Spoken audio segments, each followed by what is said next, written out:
Bro, St. Louis issued another SVR. What the heck? There's another touchdown. Dude, we got another SVR. What the heck? It says observed. Oh my gosh. The tornado. Yeah, that rotation over there is intensifying. They can actually issue another tornado warning. Yes, sir. 1 inch hail, baby. The following impacts are expected. Alright, cancel a tornado. Expect wind damage to roofs, siding, and trees. Alright, let's go. Locations impacted include Rapid City, Edwardsville, Glen Carmen, Wood River, Pontoon Beach. Dude, this event is very crazy. Crazy, insane event.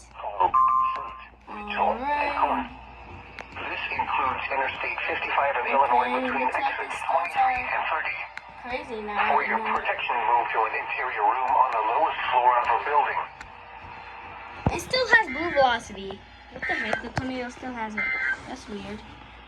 Thunderstorm watch number 35 remains Although it's done, but we just still did no rotation. in Missouri.